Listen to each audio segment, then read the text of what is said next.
Ladies and gentlemen, oh, there you go. You guys get a notification too. That's funny. So currently it is 12:14 p.m. on the 18th of September. Currently for me, it's 12:14, but for the lads over in Czechoslovakia in the band No Face, No Case, that being Matt, we got Toby, and then our third guy here. I do apologize. I'm not sure what your name is, boss. But we got 3 members here from No Face, No Case. If you guys are familiar with this project, basically, I would consider them to be one of the filthiest beatdown bands, probably in Czech for one, but two, some of the funniest music videos that I've seen, some of the most incredible editing that I've seen for music videos. I mean, come on. These guys did a music video with a whole bunch of Minecraft in the background, which I thought was funny as hell. And, you know, is just legendary for that music to be able to host these guys on the podcast here today. And I mean, definitely is later for them. So I hope you guys are how are you guys doing tonight? How was your day? I know you were practicing and a whole bunch of stuff, but how's your day been?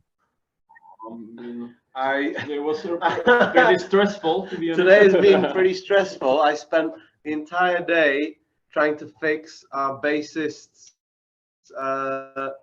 receiver for his in-ear monitors, and we didn't get any practice done. So it was shit! And we still didn't fix it. So. We still can't figure out what to do with it. Oh fuck! And I'm sorry, really am dreading calling customer service to someone in Indonesia to ask them how to unmute. How to unmute? Jesus Christ! No, I'm with you 100% on that. And when it comes to technical difficulties, that I can only imagine that's been irritating, not being able to get any practice done. But hopefully, with time and soon after the session, hopefully you guys can get some time, or just at another point, maybe next weekend or something, you guys are able to crack down on practice and get some more stuff together. Yeah. But to say the least, you guys, for the audience, you guys are more than familiar now, 31 episodes in, with the formula that we have here on the Anatomy podcast. The first half, the first major section, is going to be for the people, and we will basically be learning the story of Matt, Toby, and what is your name? I do apologize. The guy in the very Raddek. Yeah, it's fine. I'm NPC. Raddek. Yeah. Raddek? Raddek. Yeah, Raddek. Raddek. Okay, cool. Rad. Yeah. Like that, so, right. We got Matt, we got Toby, and we got Raddek here from No Face, No Case. And basically, we're going to be learning their stories, how they ended up getting into music, how, maybe they darted across various projects over time, the instrument that they ended up getting to, how they got into that. We'll be plucking 5 albums off of them, 5 artists that they would say contribute to what they do in No Face, No Case, or just speaking as an artist in general, loving music. And that will be basically the first section of the podcast. And then the second section is going to be speaking about the band itself. We will be talking about maybe where the name No Face, No Case came from, where the entire thematical concept for the band came from. We will be talking a little bit here and there about the singles that they have released so far, maybe the stories behind getting those music videos done. And then at the very end, we will be helping these guys kind of talk about what's going on next for No Face, No Case.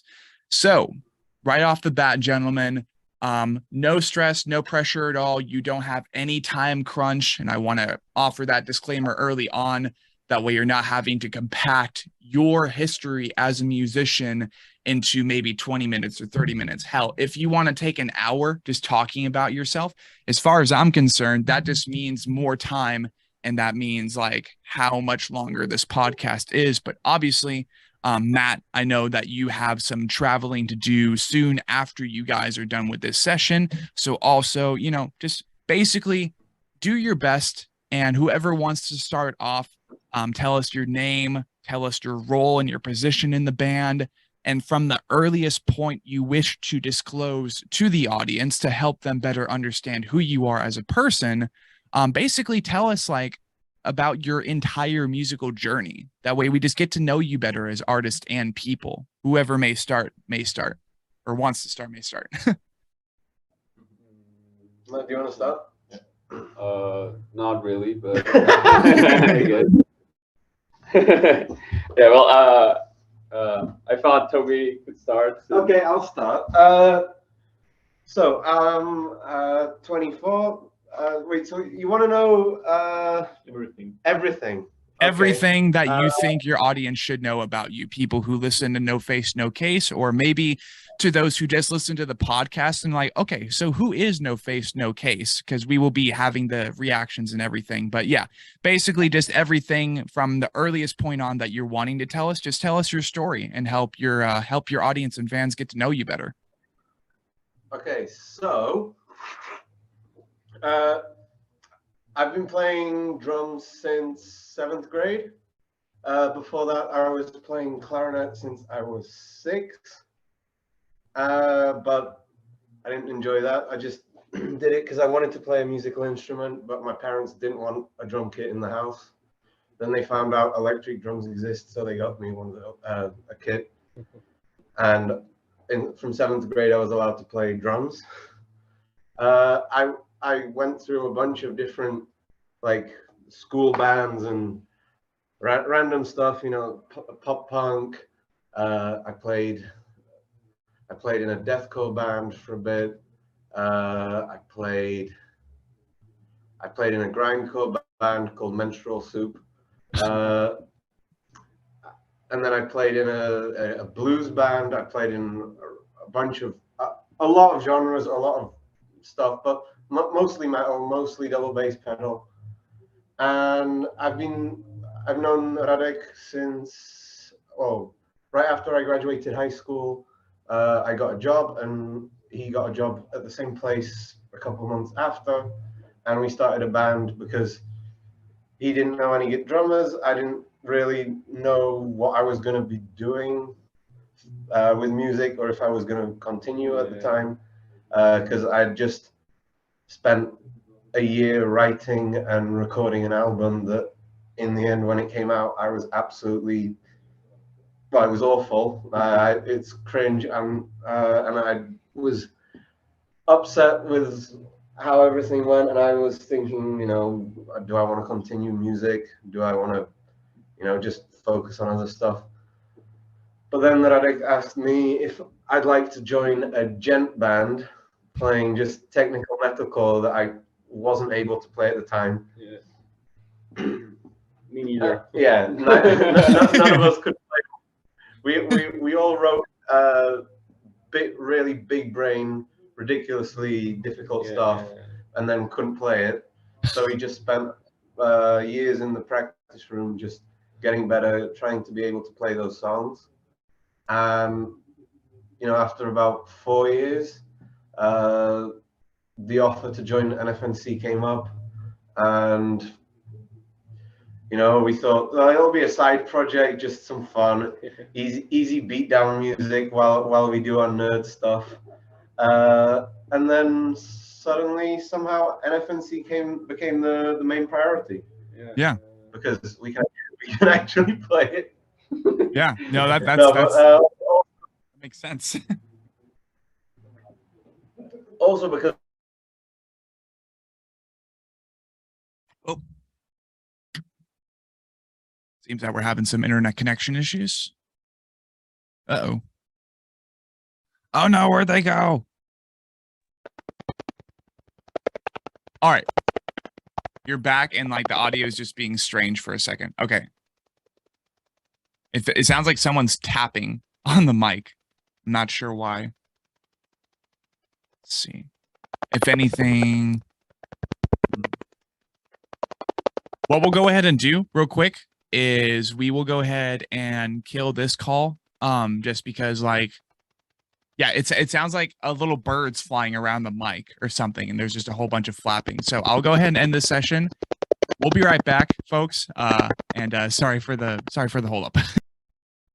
Well, that was a big thing, but also just the fact that with No Face No Case, when me and Raddek joined the band, they already had a song professionally recorded, and like straight away, we were doing a music video before we'd even really been in the band for very long, and so just the ball got rolling way quicker than with our previous band, and so we were, you know, the hype, well, the hype train of just having stuff to do with No Face No Case, and with the other band, you know, everything was kind of stagnant, and it was at a point where we were practicing a lot, we were playing a lot, but nothing was coming of it. Yeah. And so eventually we just, you know, No Face No Case became the priority, just from the fact that it became a lot more time consuming than at first, and Yeah, but also like a lot more rewarding because yeah. yeah. It wasn't just practice in a practice space and not performing to anyone. Like the Yeah. feedback there was like instant, so it was also kind of the motivation to and like full-time job. yeah, and with No Face No Case, me and our bassist Philip already had the concept for the band ready, and we were just looking for people to actually be in the band, because it was pretty much us two at the time, and the other guitarist that's not here at the moment, Marek. Yeah, and we already we had everything ready. We already knew how we wanted the video to look. Already had the song recorded and everything. So so it snowballed basically a lot faster. Yeah, it snowballed a lot faster. Yeah, and like I can definitely tell that with No Face No Case, like once you guys became a lot more comfortable and you're like, yeah, this is kind of what we want to do, it just kind of went full sail from there. Your music videos ended up, you know, just being absolutely spontaneous and just like slap in the face, like, haha, we're kind of just like shitty kind of, you know, just like beat down, but we're also having fun with it. We're making our own thing. You know, No Face No Case. You think of the ski masks and stuff, like No Face No Case, you stupid little bitch, you know, that type of thing. And it's such a fun gig, and like honestly, that's the entire reason that I ended up reaching out to you guys in the first place. That, and you guys are like, absolutely, we love to, you know, tell our story and be a part of this. And I'm like, absolutely, sick. It's a mutual just love, and just like, whoa, what is going on? Why is the main marketing strategy for these guys just wearing ski mask and saying "fuck off, you stupid bitch," you know, like that type of thing, just all in your face attitude. But absolutely, we will be talking more about that later in session as we get a little bit more cozy here with No Face No Case.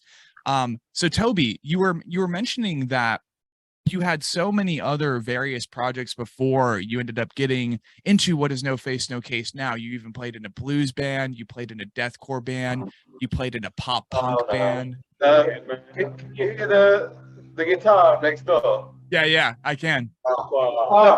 Okay, we're gonna have to move a little bit. God damn. Right. All right, I'll go ahead and pause the recording session. Because we are now in our rehearsal, and another band is practicing right now, so we have to switch the location.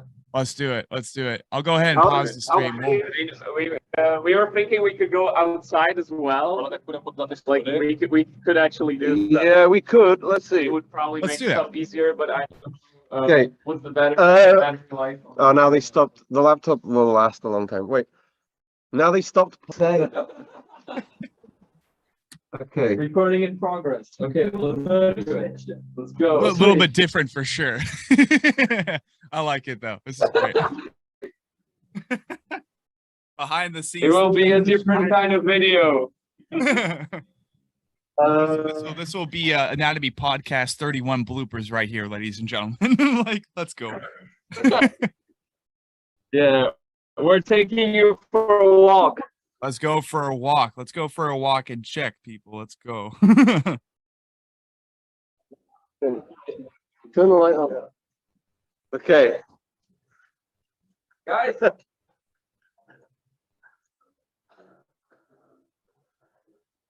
Internet connection is unstable. Oh no. Oh no. Probably actually Nice. okay. We're traveling. We're mobile people. The Anatomy Podcast is mobile.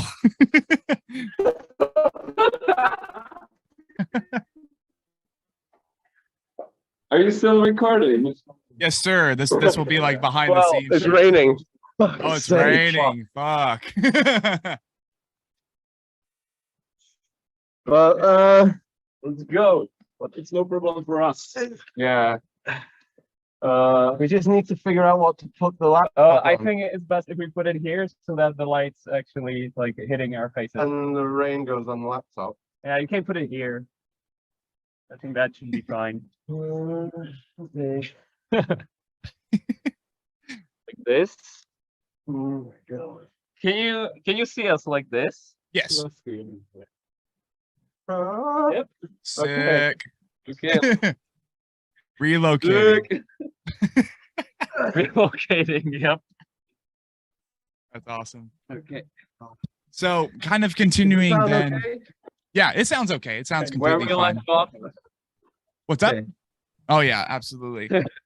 So like where we last left off, Toby, like basically just asking a little bit about the previous bands you were in, the previous band projects you were trying to contribute efforts to. Like I can't help but to ask, if you had the opportunity and stuff, would we be hearing like more gent from you and Raddek or any of the other members, like more kind of just tech death, more complicated music if the opportunity was there?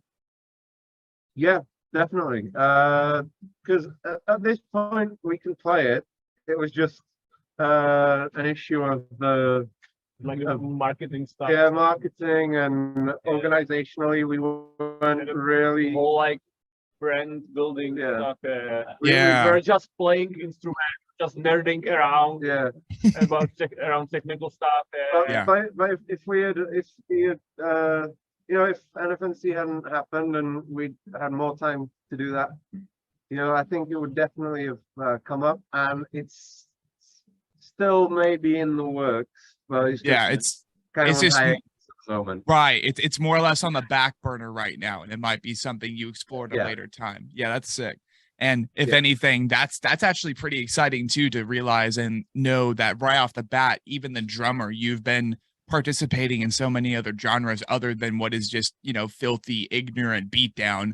Like it offers a sense of variety, and it's something that a lot of bands and artists do now, which is really cool, is they don't limit themselves to just, oh yeah, I'm a metalhead, I'm in a beatdown band, or I'm in a black and deathcore band. Sometimes no, it's like you can probably see some artists in these heavier bands participate even in choir or opera or orchestra. And that's really what's cool about being an artist and musician, especially today, as the world of even deep underground counterculture becomes more open-minded and more comfortable, just a lot more loose. You know, you don't have these quotas and these images, these aesthetics that you are devoting your absolute everything to. And that's really cool. That's absolutely fantastic. And hopefully in the near future here, we can hear some of that content on the back burner outside of the world, the contributions that have accumulated to create No Face, No Case. And if anything, Toby, being that, you know, we have taken quite a chunk out of your background thus far, let's see if you, obviously there's the more tech death stuff, but like, you know, I hear about the pop punk, or like, are there any other guilty pleasure genres that you would want to crank for in the future, or would it mainly be the tech death stuff that you and Raddek and other friends would be contributing to? I've been experimenting a lot with like kind of breakbeat drum and bass type drumming, and I've been trying to learn jazz, but it's difficult. Is the rain getting really loud now? No, the rain's fine on my end. Like, you guys are a little bit muffled, but it's okay. That's surprising because the rain is loud as fuck right now. Yeah. Oh shit. Yeah, no, I mean, things are a little bit muffled, but it's okay. Hear you fine. It's But if you can't hear the rain, then it's good. Yeah. So I've don't just play metal. I think, especially when, you know, with an instrument like drums, it's a very physical instrument. And if you're gonna practice blast beats and, you know, fast bass drum patterns every single day, you're just gonna wear your body out. And and like, even if you look at tutorials on YouTube from some of the best drummers out there, they'll all be, you know, George Kalias is a jazz drum teacher in the most prestigious music school in Greece. He also plays in Nile, and he says himself that, you know, he practices metal maybe 2 days a week, because otherwise he gets exhausted, and then, you know, your muscles don't have time to recover. And because metal is very physical, it's all just about pushing the boundaries of tempo and hitting as hard as possible. It's very physical. Yeah, it really is a workout. When I'm in the band room, like this summer, we're not allowed to play with open windows, and every single day after I finished, I would just be on like this walk of shame home, completely soaked, completely drenched. Oh my God. Feeling like I've been on a 3-day bender, getting absolutely wasted. Yeah. And I just was practicing for a couple of hours after work. And Jesus. so, yeah, you have to you know, take a break, play other stuff. I feel like with guitar, it's maybe not as important because, you know, it's just your wrists. But with drums, people that play only metal and practice every day, they wear their bodies out really fast. Either that, or they get fucking stacked and ripped super quick. Like fucking Travis Barker, or even Steven from Traders, like Chris Turner from Ocean's 8 Alaska, Jay Weinberg. Like, holy shit, dude. And that's just to name a few.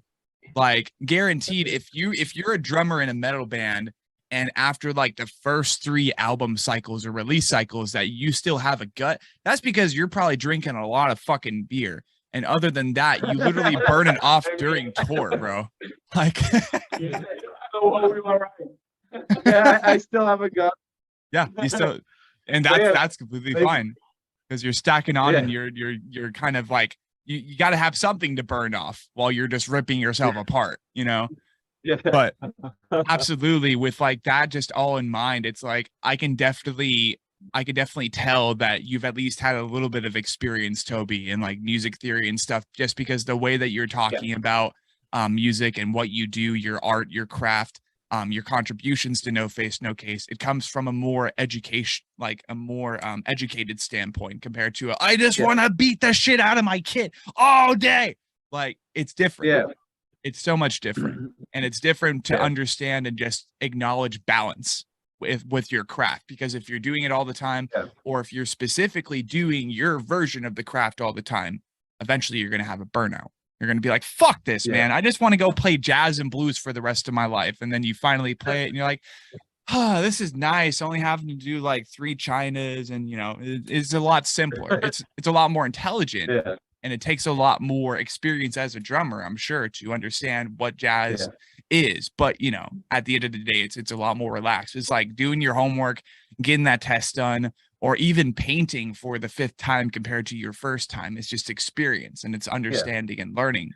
But if anything, Toby, before we go ahead and move on to either Raddek or Matt, I wanted to go ahead and pluck either 5 artists, 5 standalone singles, or 5 records throughout your entire legacy that have really helped you say, you know what, I want to be in an ignorantly filthy beatdown band, and also I've done all this other stuff. Like, what's kind of helped you along the way? Or even not even just like artists, singles, albums, musicians, or philosophers, anybody or anything in those major categories that have kind of helped you mold and forge into Toby that we know now, rocking the way you do in No Face, No Case. So I definitely have to say that it's a bit cringe, but Avenged Sevenfold are the reason I bought a double bass pedal. Okay. If it wasn't for the Rev, I probably would still be playing single pedal, and I'd be maybe better at chops, but not as good as at blast beats and stuff like that. A big one is definitely Chris Adler, the drummer of Lamb of God. Okay. That was a band that I listened to throughout high school, and I don't listen to them as much anymore, but if they come on the radio, I don't listen to the radio. If they come on a Spotify playlist or something like that, I'll enjoy it. I remember pretty much all the drums from all their songs, so I'll tap it on the bus, on my legs, tapping my feet, annoying everyone around me. And then when it comes to the later stuff, I think the biggest influence is definitely for beatdown playing. And what I do now is I got into beatdown because of Pint Glass. Okay. Which is a band that really I didn't listen to beatdown that much until I joined NFNC, and then Matt sent a playlist, and Pint Glass was the first band that I thought, wow, that's amazing. Like essentially, we used Pint Glass as a reference for Toby and Raddek to show them like what we're trying to do. Yeah. Like musically at the beginning. Now we're not sticking to that formula, but like Pint Glass was like what we thought was the most captured what we were trying to, the message we were trying to like give to the listener. Invoke musically. Yeah, I completely understand that. And like when it comes to beatdown too, like there's Pint Glass. I've seen Strangled, which is now Orphan, a lot. There's Bound in Fear. So many artists over there in the UK and in Europe. It's kind of crazy. Over here, like the scene for beatdown is definitely growing, but it doesn't have shit on like Paleface and just even you guys, because I would definitely put you up there as far as like Beatdown Battalion, just absolutely relentless, ignorantly filthy, just fucking beat down. You know what I mean? And that's why it's such an honor to have you guys on the podcast today. But Toby, you were listing off at least two other ones.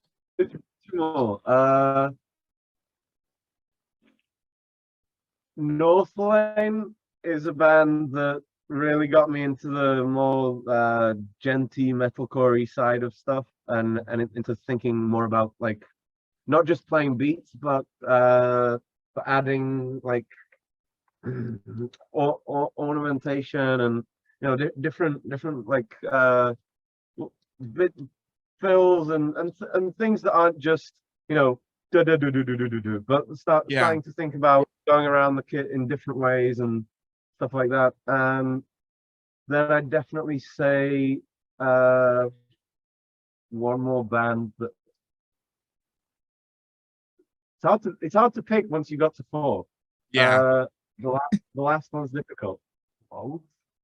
Maybe let's go ahead and pick your brain on something real quick. So obviously Animals as leaders, because leaders, okay. I will never be as good as Matt Gaska. I'll never be him. I posted that recently on my story. My pronouns are he, because I'll never be him, and there was a picture of Matt Gaska because he like anything you can think of, he's already done it, and he's already done it to a level that you didn't even think was possible. Untouchable. Yeah. No, unrivaled, untouchable. I completely understand that. And kind of going back on Northlane too, because that's your fourth pick. Have you had a chance to listen to their newer album, Obsidian? Yeah, I listened to it. Wasn't into it. With Obsidian and what was the last one? Alien, yeah. The previous one, yeah. There was more that I enjoyed one or two tracks of Alien, and with Obsidian I enjoyed I think one track. Oh shoot. Play me anything from the Adrian Fittipaldi's era and I'll eat it up. It's amazing. Okay, interesting. Like Marcus is also good, but Adrian, right, music Adrian's that they made with Adrian it's not so much about the vocalist, but the music they made with that vocalist. Right. Okay. So, you know, the stuff they made with Marcus is still good, and he's a great singer, but musically I don't enjoy it as much. Okay. And in that case, while I'm kind of like prodding at, you know, your love for the older Northlane and stuff, what is like the best album from this previous era that you would name off? Because I'm trying to get into Northlane myself, and I'm just like trying to look for something that really just grabs me with them. Okay, I'll say the album Singularities, the one with the pyramids. Yeah, so Singularity. The first two songs off that, Genesis and Scarab, are absolutely amazing.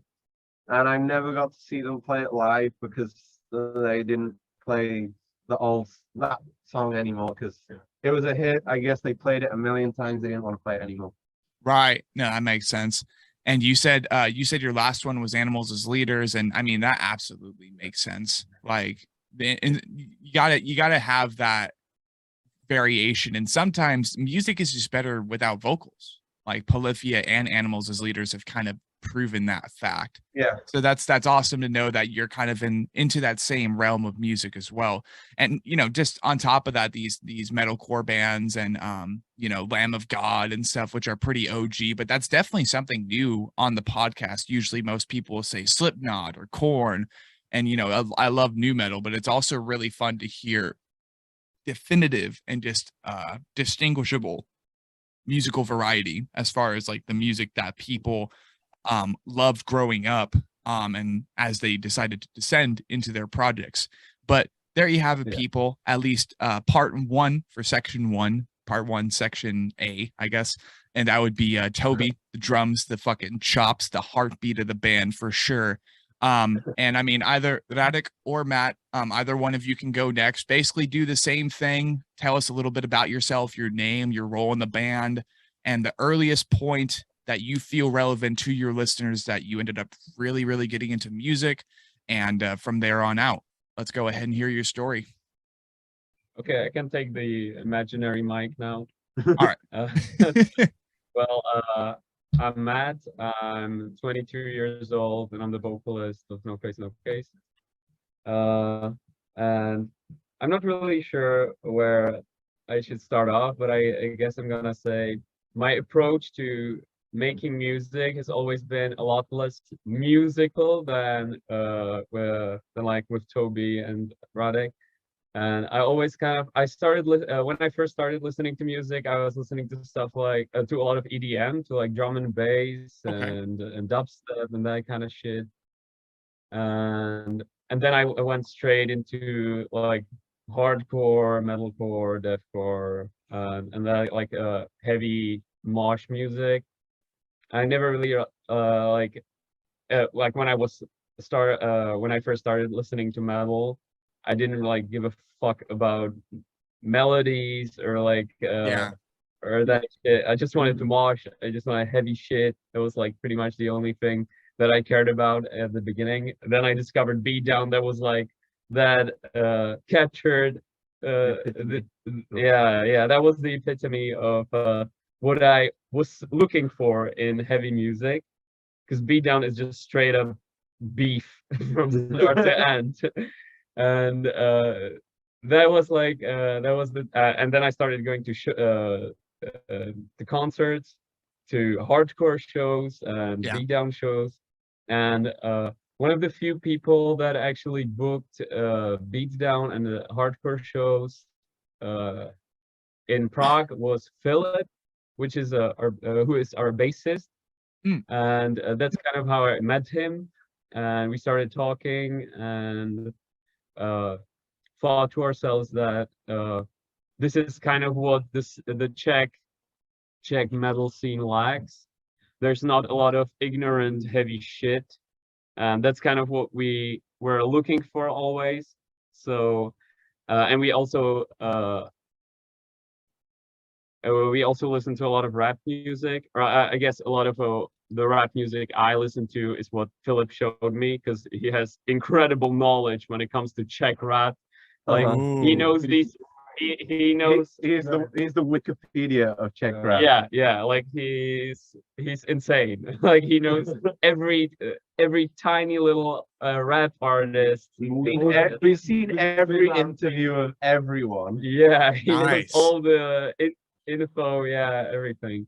And yeah, so we kind of combined that with our first single, Deadbeat, because Yes. we kind of took that dumb, ignorant beatdown music and made a rap video, basically. Like there's nothing metal about the No. video. That's kind of that's why it popped off, I guess. Yes. Because it was shocking. It was, in my opinion, well made.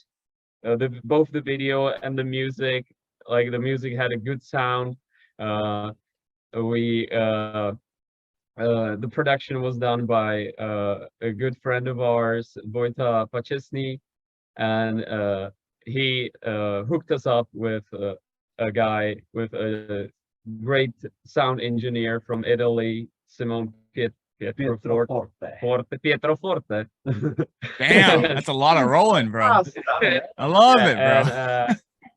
And he gave Deadbeat an insane sound, a huge sound with brutal bass drops, but it was still like well made, in Yes. my opinion. Like it just sounded great, and there's not a lot of that within the beatdown scene. I think there's not a lot of bands that would really.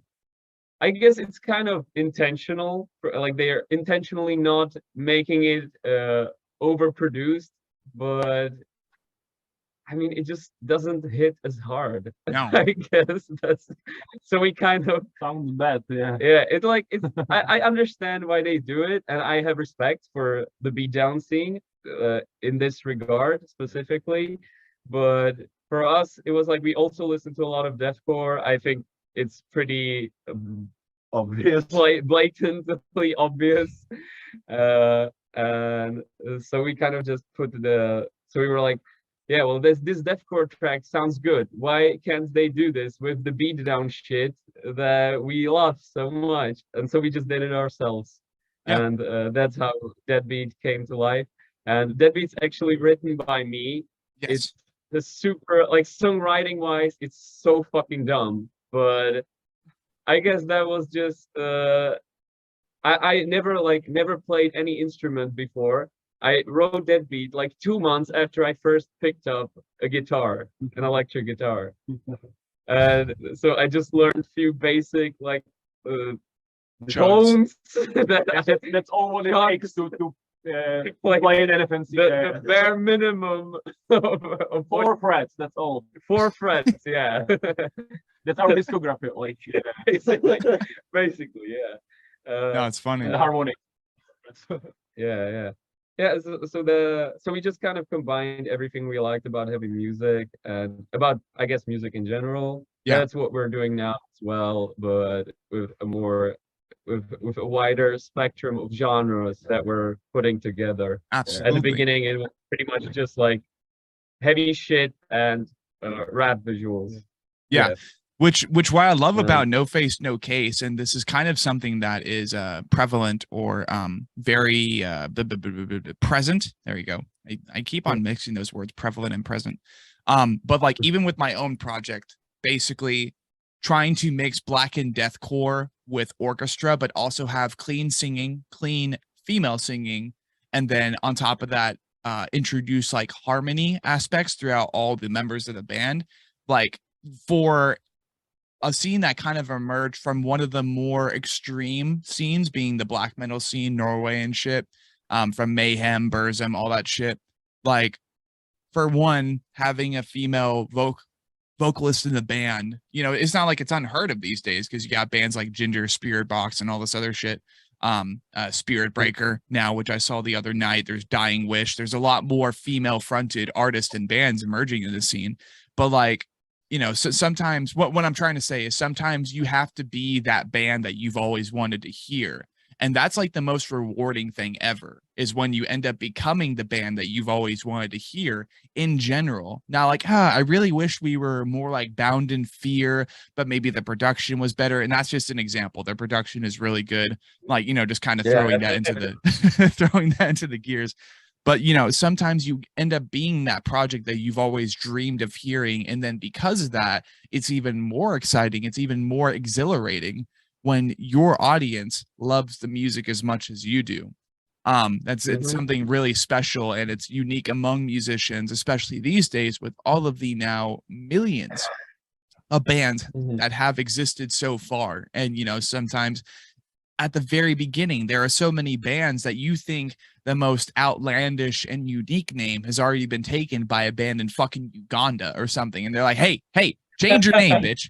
You know, like it happens all the time. And it's not as bad, but like it's more common here in 2022 to be like, you know what, I want to name my project Death Sentence. And you got these guys from Russia or wherever, they're like, hey, fuck you. That's our name. Like, change your name, please.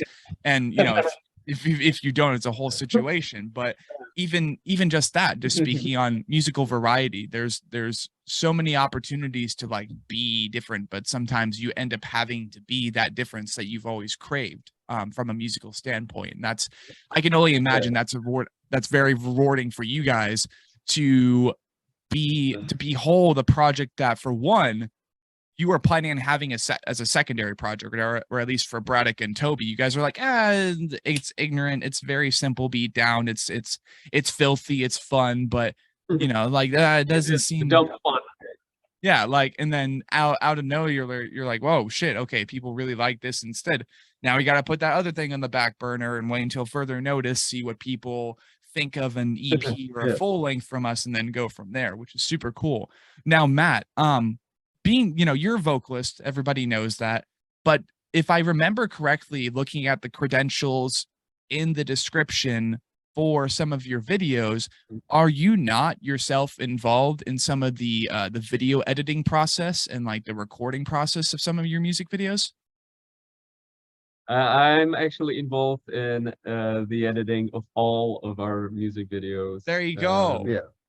There you go, man. Yeah. Like you're over here just like, I don't know what to talk about. Like I'm kind of just a vocalist. I'm like, no, you're also the video editor. You're the person that put fucking Minecraft in your music video. I think that's pretty lit, dude. I think that's pretty badass. Like I have never seen anything like that before. And any time now when I think of, you know, a goofy but really well done, just random, just why the fucking Minecraft in a beatdown music video, I think of No Face, No Case, which I think is really, really cool and really important for marketing. So by all means, people, look to Matt Yakesh from No Face, No Case if you ever want some goofy but really well done video editing for your music videos. Guaranteed this is the guy.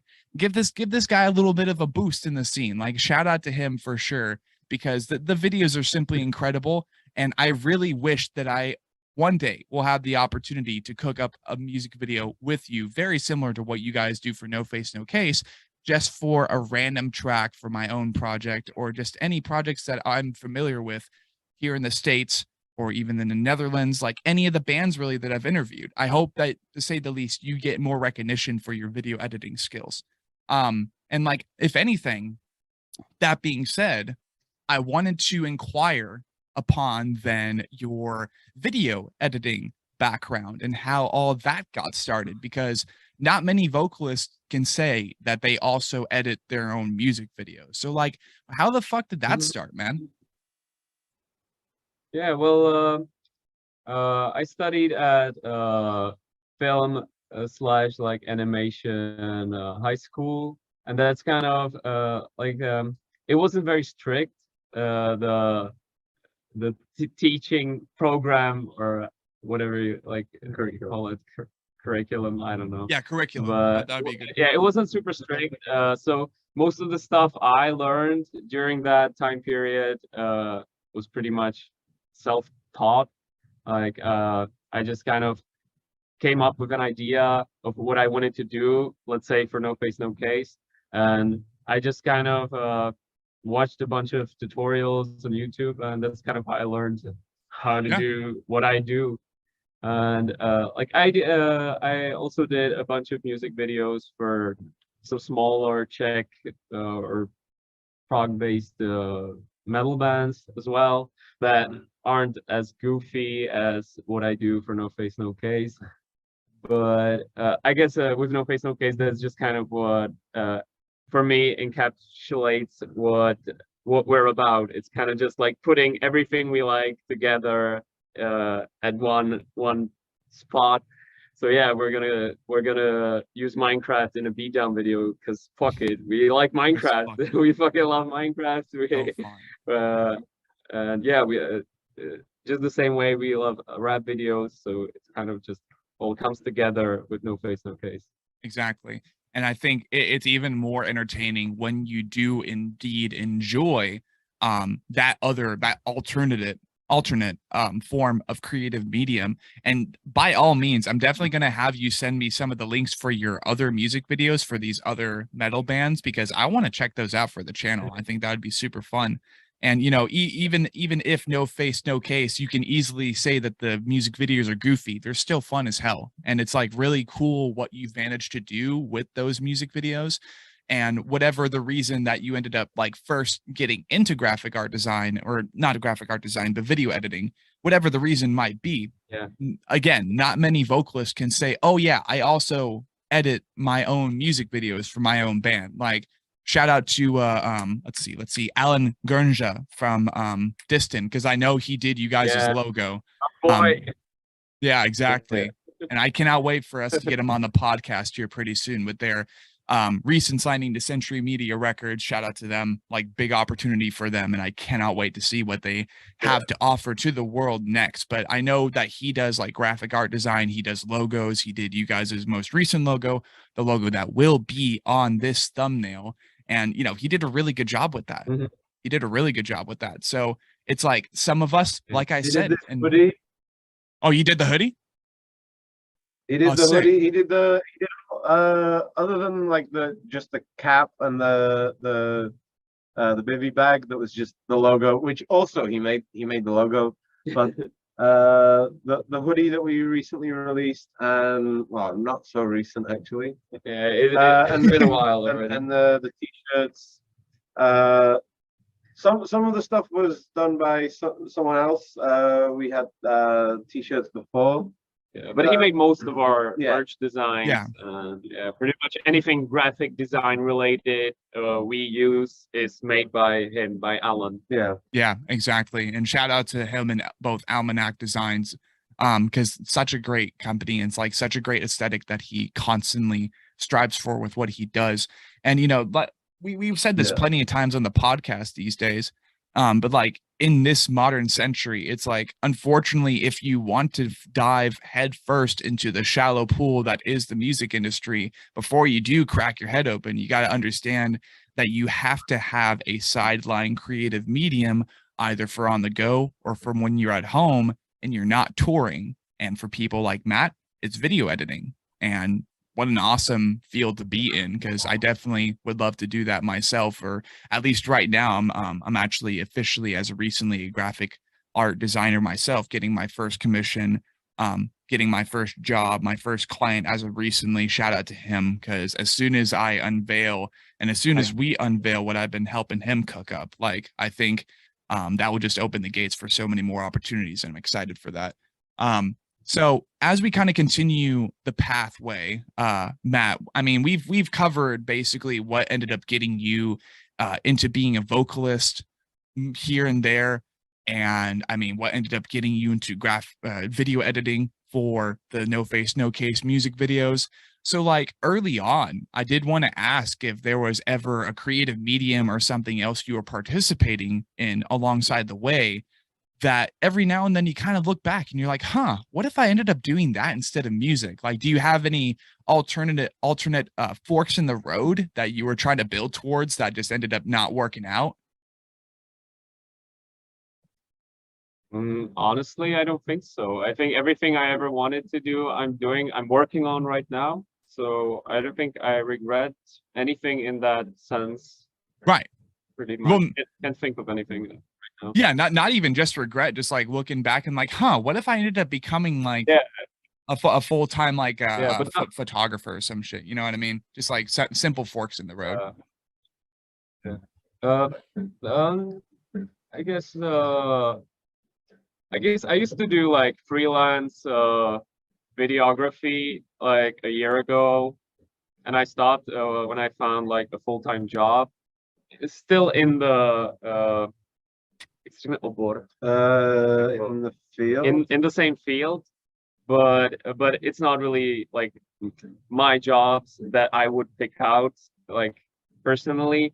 Always, sometimes it's cool, but yeah, sometimes I have to do shit that I don't find as entertaining. But like I have a stable full-time job, so that's kind of more important for me at the moment. Absolutely. And I'm kind of looking forward to getting back into freelance videography again, because that was fun. I could just pick whatever I wanted to do. I could do a lot of music related projects, and that was just fun for me because it was like a combination of everything I like to do. Yeah, exactly. And that's I guess the only thing that I'm kind of looking to do in the future. Sick. But yeah. and I know I'm gonna be able to do that eventually. Yeah, awesome. And especially as like No Face, No Case gets closer and closer to kicking back into gear, which we will be talking about here near closer to the end of the session. I mean, that should be pretty awesome for you to kind of like get more into that. And I mean, hopefully especially with this podcast plugging you as a video editor, hopefully you can get some more clients and some more commission, to say the least, getting thanks so much for the shout out. Absolutely, man. Because like that's the thing too, is above all else, it's like rule number one here on the podcast is like we're not really about frontman syndrome, right? We want to learn the stories of all the members, but also if they're doing more than just being a vocalist, a lyricist, like absolutely give them the time, give them the focus, and just, you know, kind of hone in on what they do outside of just screaming and being like, fuck you, stupid bitch, you know, like in their music and shit. Like it's important. It's very important to me that people understand, again, that in the modern day, some artists have to do a lot more than just the art that you know them for. But as we kind of continue and we wrap up your section of the people part of the podcast, Mr. Yakesh, I wanted to go ahead, just like Toby, I wanted to pluck off of you 5 different albums, artists, or even like philosophers, maybe parents or family members in your life that have really helped you depart or embark upon the path that has led you to what is No Face, No Case now. Okay, let me think. I guess since you mentioned family members as well, I have to say my dad, because he always used to listen to a pretty wide like spectrum of genres, and he pretty much thanks to him I had my first encounter with metal music. He used to listen to Slipknot out loud. He used to show it to me as well when I was like 5 years old. So I guess that kind of helped me shape my musical career. And he was also super supportive of No Face, No Case as well. For instance, when we were shooting the Drop music video, there's a scene where when we're driving in the back of in like the pickup truck, and he's actually driving the car. So yeah, he was like super supportive of No Face, No Case and what I did with it. So he's definitely one of the very like important influences for me.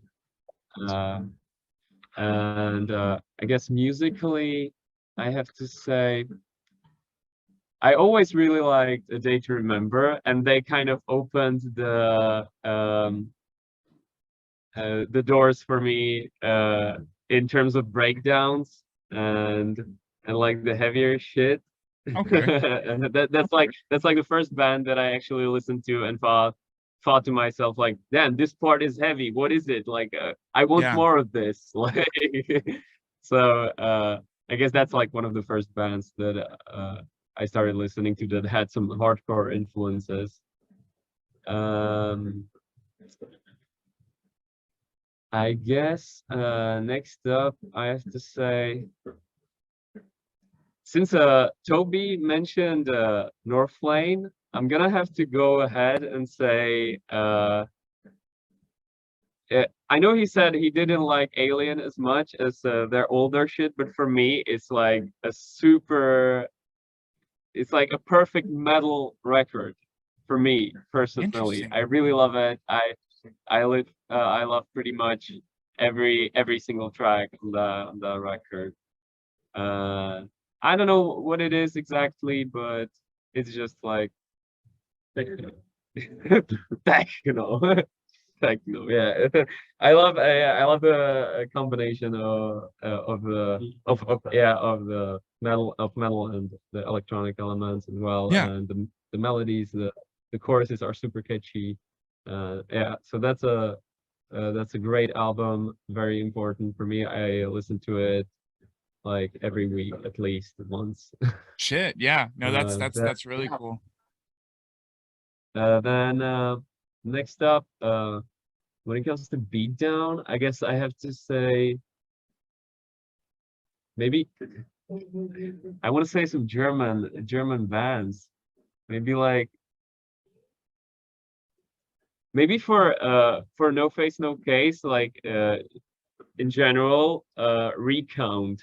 Recount is we actually have them featuring on Bad Boys on the last track we released, and that's a band that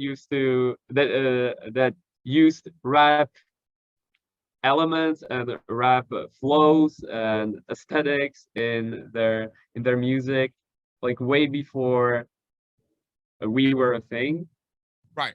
And I mean, a lot of beatdown bands in general use these aesthetics and influences from rap, but with Recount, I guess it's more prominent. So Recount is a band that's also very important for me because it definitely influenced the way we wrote our music. Right. As well as Pine Glass, but that kind of for me falls in the same category. It's all like heavy beatdown music. Right. That's like well made. Yeah. And I guess that's the third. That'd be four. Four. That's fourth on the list. And if anything, if you want to, and if you think that there is such thing as guilty pleasure music throughout your entire discography. I think if there was any guilty pleasures, I already said it. But I guess even though it has nothing to do with like where we are as a band, it's a really important band for me. And actually, Raddek showed me this band. Okay. It's called Crump. It's like this psychedelic indie rock band. Okay. And I actually got a tattoo of their logo recently, and it's just a super special band. Again, I don't really know how to how to describe it, but they use these like, for me, super specific melodies that I've never heard before. Sounds, harmonies. Interesting sounds, yeah, harmonies. And it Like just a dreamy vibe. It has this super dreamy, chill vibe. And yeah, so that's a band that's also very important to me. What'd you say the band's name was? I do apologize. Crumb. Like breadcrumbs. Oh, Crumb. Okay, cool. Okay, I'll definitely check those out because that sounds pretty fun. And like so many artists over there that I think of, like when I think of chill, just like Heilung or Kalandra and shit, and like that's a completely different country. I don't know if you guys are familiar with those guys, but they're super good too. Not sure. This is like a different level of chill. Like I've never heard anything as chill as Crumb. Huh. No, that's cool. And I'll definitely be checking that out. And as we wrap up the people part of the podcast, at least speaking for Matt Yakesh, so part 1, section B, Raddek, we now move on to you, and it is now your turn. Basically tell us everything about you, because we've learned quite a bit about you so far, from Toby and Matt both. So basically, tell us, everything that we should know about you, your role in the band, your current age, I guess, for all of those elementary level introductions. And then basically from the earliest point on, musically speaking, like let's learn your story, man. Let's tell your story and like throw it out into the ether. That way people are just like, oh, he's just another member of the band. Like, no, shut the fuck up. This is his time to talk. So take it away, sir. Okay, what up? So my name is Raddek. I'm 28, 50 years old. I'm almost 50 years old, yeah. 600 years old. Almost 600. I play guitar in No Face No Case. I'm writing the music, like not all of the music, because Matt's also writing some stuff. But yeah, like more than most of the music is written by Raddek. Okay, fun. Uh-oh, no. All right, 1 second, boys. It seems that we're having some internet connection issues. Yeah. We'll go ahead and continue. Basically, Raddek, you were just getting started, really, and just introducing yourself. So my name is Raddek. I'm 28. I play guitar in NFNC, like I said. I'm writing most of the stuff. Then that's basically my my part in the band. Yeah, I'm just trying to bring some new fresh, I hope, ideas. And they're fresh as fuck, homie. They're fresh as fuck. And, I would like to you use those like fresh whatever non-metal ideas together with like pure stupid beat down heavy shit. Yeah. So something like that. I play guitar for about 10 years, 12 years, I think.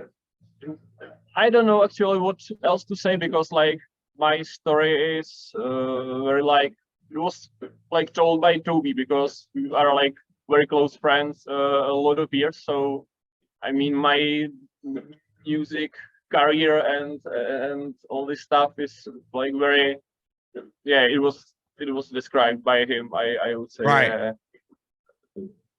Well, so, I mean, like to say the least, if anything, so since we have heard quite a bit from Toby, just recounting off of when you and him first met, and when you and him first were trying to crank music between these various genres, him and like so many more, but like you both trying to get into tech death and other various genres.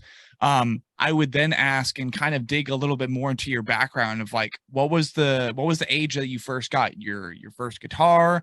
Like who ended up getting you that guitar? Like what was the whole adventure for acquiring your first guitar? Yeah, I mean, like, I wanted to play some instrument since I was a kid. I remember first instrument I wanted to play were drums. I wanted to play drums so bad, and my parents, I think, obviously didn't want me to play drums because it's too loud to play at home. But I was still making like drums out of cardboard boxes and stuff, and I was doing like scooter and really weird shit and just banging those cardboard boxes. So it was always there, I think. I play a trumpet like 2-3 years, but I didn't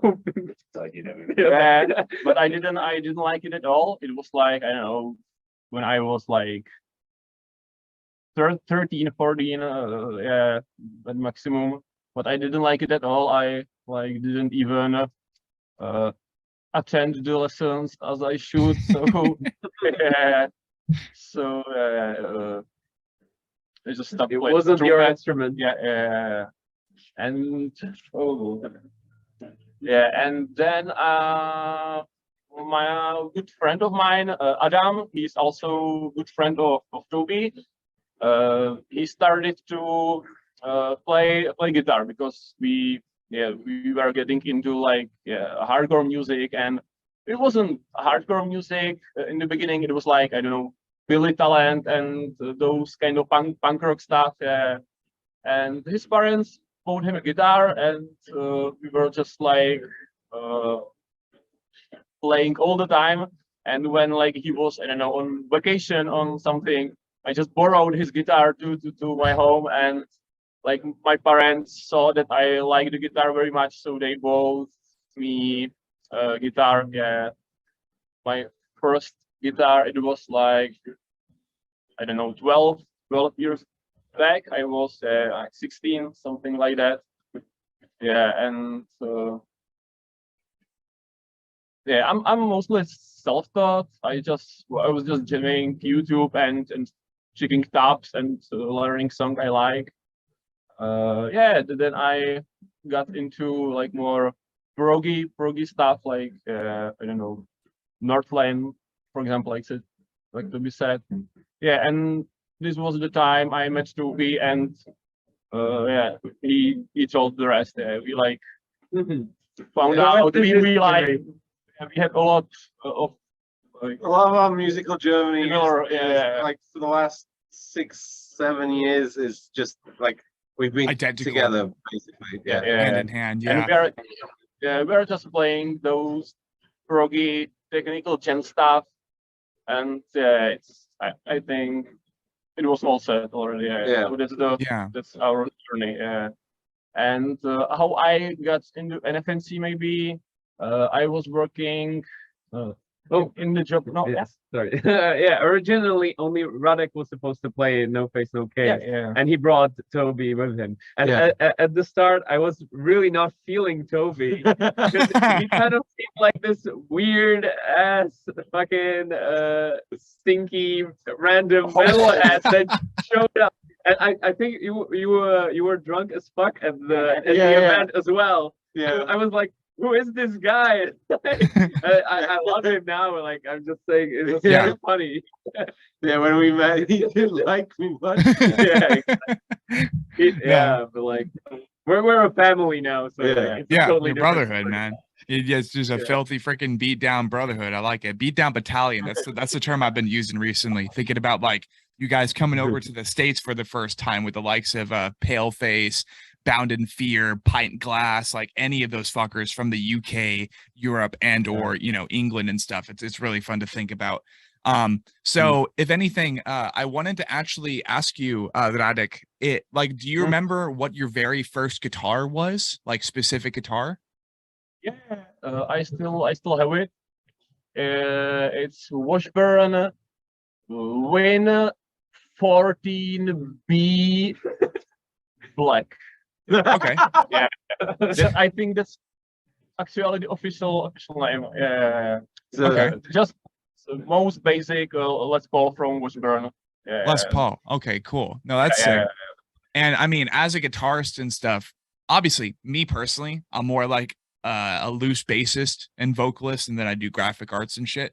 So that's kind of like my focus is like marketing. I want to go to school to marketing for marketing. That way I can just learn how to sell products better. And that's kind of like where I'm really using my brain from a creative standpoint. So like, have you had to dive into the rabbit hole yet of really just figuring out like what guitar you want? Do you have like a dream guitar that you want to buy someday? Do you want to like hook up custom guitars? No, not at all. Not at all. You have already ordered one.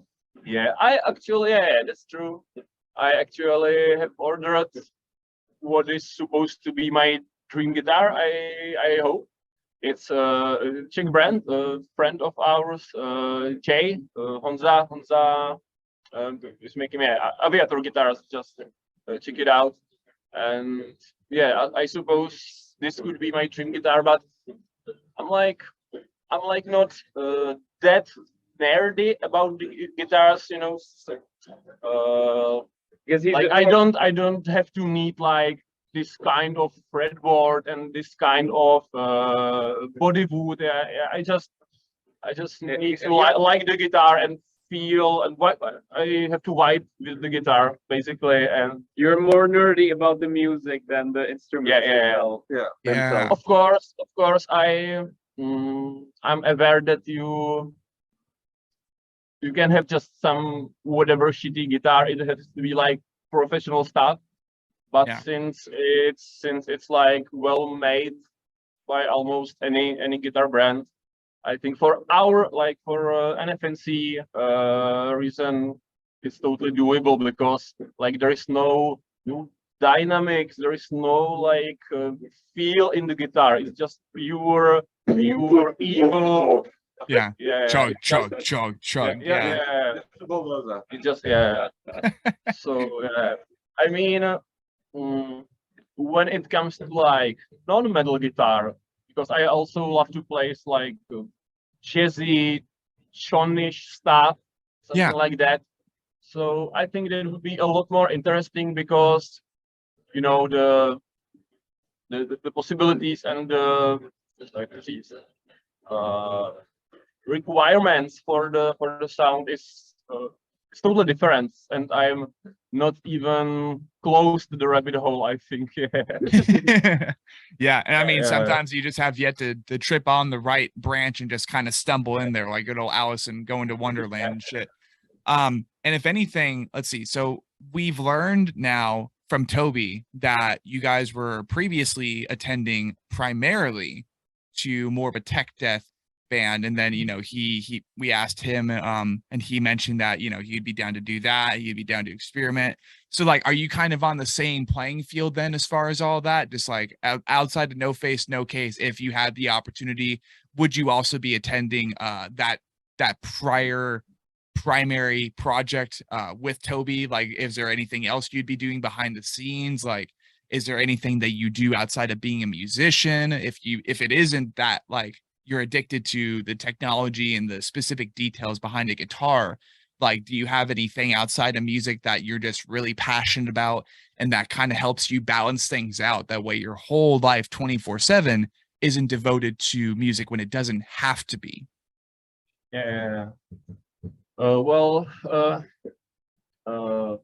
Like my only previous musical thing was the gent band with Toby, the band that we couldn't play the songs. Right. So that was like my only.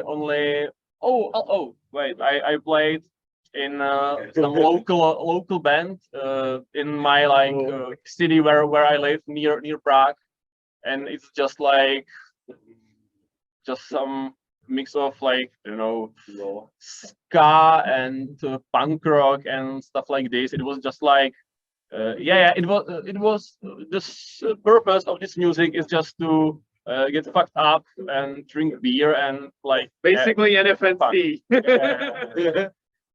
But it was like very different approach. It was like very funny project because it wasn't something I wanted to do like musically. It was just because of the people who was doing the band, because they are my great friends. So it was basically that was the reason.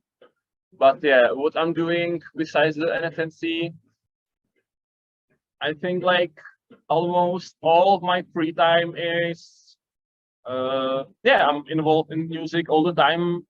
When I'm not writing No Face No Case song, I'm really into recording, music recording, production, especially metal production and other guitar centered genres I don't know, shoegaze and stuff. Yeah. So okay. When I'm not doing No Face No Case, I'm just think around on the guitar, recording stuff, and I like to work on my production skills and sound design skills. Sound engineering. There you go. Yeah, but very but he's improved so much since being in NFNC. I hope so. The sound is really crisp right now. The sound that our demos of our demos. Right. Sick. So because I'm really passionate about it, and Yeah. it's like all I want to do, and I'm doing it like all the time. Yeah. And when I'm not making music, I'm drinking beer with these guys.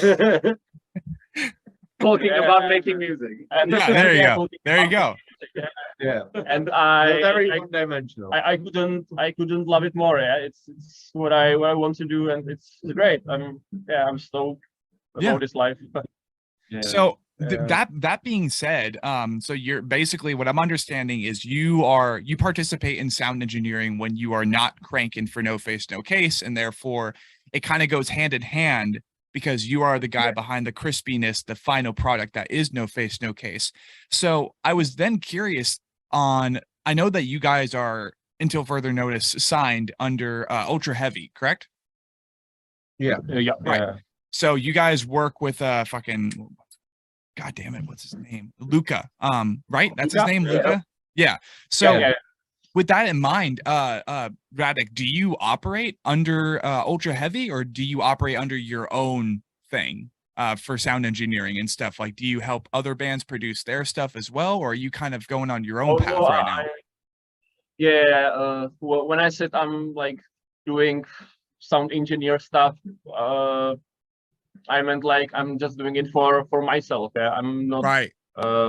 doing for some other brands, because I still need a lot of skills, I guess. Like it's starting to sound like nice, and yeah, it's more and more like professional sounding, but there is still like long way to go.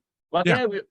yeah, we thought with Matt Yakesh and stuff that I could almost start making sound for like beatdown bands, yeah, because I wanted to hook him up with a few Czech, like amateur-ish bands, Right. so Yeah. that he actually produces their stuff. because as it was said, the like the quality of beatdown production is very low. Yeah. Level is So even with my skills, I think it would be like 100. 0 to 100. Yeah, definitely.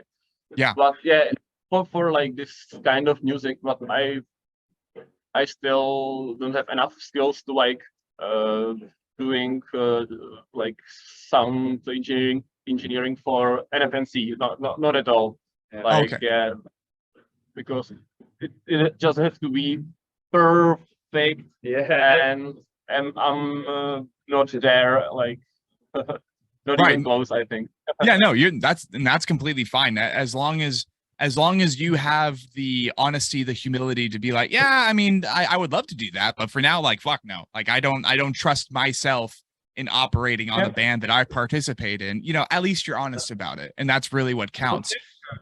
And with that in mind, I know that you spoke about starting out, or at least wanting to start out with drums, and then you ended up migrating to guitar, something that's a little bit Yeah. easier to do. So when you say, and when you have said during out your section C of people part of the podcast, I had to ask the question whether or not, when it comes to No Face No Case and the songs that you do write, do you contribute both creative input and just efforts as far as drums and guitar, or is it primarily guitar, your efforts to No Face No Case?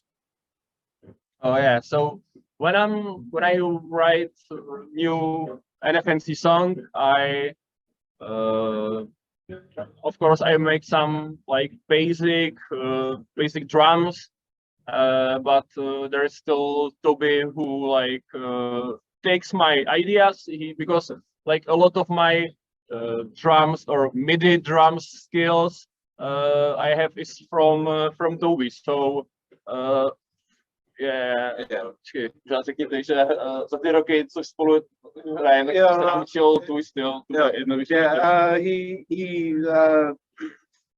From all the years that we've played together and made music together, like I remember the first time we ever sat down to program drums, I was explaining, you know, use the China for the breakdowns, use the crash for these riffs, use the hi-hat for these riffs. Right. And over 5 or 6 years or however long we've played together, his programming, his drum programming skills have gotten to a point where he knows what I can play, where my limits are at. Yeah. And he's not like the type of guitarist that goes and programs amazing drums that require 3 arms and 4 legs, Right. Exactly. which 90% of guitarists do. And we've had our fair share of conversations, discussions, even arguments Yeah. over Snare placement. Yeah. Right. and Yeah. over the basic stuff. If he wants the snare on 2 and 4, and I think the snare would be better on 3, or it would be better as like a punk beat or something. There'll be things that we don't agree on, but most of the time, what he sends to me, I just kind of make it a bit more musical, play with the dynamics. Yeah. And I have my own ideas, but really everything that he sends me would already be usable as a final product. Right. I just like there's a chorus off one of the new songs that he wrote, and I didn't touch it because I thought it was great already, and it wasn't something that I would have come up with. Because it just doesn't, from a drummer standpoint, it doesn't really make sense what he wrote. But it was so good, and once I learned to play it, it was so fun to play. It was so fun. I just left it. So yeah, I do my fair share of writing and helping out with the musical side of things. Yeah. But what Raddek sends to me, I could just be lazy and use that as the final product, and Right. it would be okay. Yeah. Okay, it's good word. Okay. Yeah. Yeah, that's awesome. And I mean, to understand that, to answer another question I kind of had in the back of my mind, just the level of exchange and kind of resonance that you guys have always had, Raddek and Toby, when it comes to writing drum material, and then Raddek mainly for guitar. I can only assume more or less it's like he programs the drums, Toby, you put it on paper, and then Raddek is like, okay, I want this really crunchy riff, and you're like, okay, I'm gonna slap the shit out of my kid to this. This is gonna be great. This is gonna crack open skulls. And that's just like kind of how No Face, No Case operates instrumentally. That's kind of the impression I'm getting so far. And obviously, like we got like 3 of the main guys here, one of the primary songwriters, the drummer, and then the front man who also does the stuff on the side. But I can only assume that there are plenty more members for us to interview in the future once the opportunity arrives. And for that, hopefully, if that ever does happen, I will be more than happy. If you can do an interview in Czech, then you can interview them. There you go. That would actually be really fun. I want to travel the world someday. That'd be so fucking fun. But as we kind of wrap up and prepare to wrap up the people part of the podcast with section C, kind of highlighting Raddek, which is such a cool name. I love it. I wanted to go ahead and pluck off of you now either 5 albums, 5 standalone singles, 5 artists throughout your entire journey as being a musical artist, or just people in your immediate life, maybe even celebrities, because I know I have a couple people that have inspired me to become a musician, but they play in movies instead. Their mannerisms have kind of inspired me to be open and a lot more jumpy and mobile when I can be, and when the timing is appropriate. And that, that sometimes just utilizing their characteristics, namely Johnny Depp, because big fan of him and his role as Jack Sparrow and stuff, you kind of adapt those mannerisms throughout your life, and you're able to put a smile on people's face. And that's like what really inspires you also and helps you become a better frontman. You know what I mean? So like from any of those major categories, Raddek, I would love to hear like who, what, and when kind of inspired you to get into No Face, No Case, what inspired you to get into sound engineering, for the participation in the craft that you currently do, and just, how you got where you are in this moment indirectly. You know what I mean? Yeah. Okay, so where to begin with? I have to say, yeah, like Matt, my dad was very like, yeah, because he's such a big beat guy, and he loves like rock, guitar, music, whatever. So yeah, I was how to say it?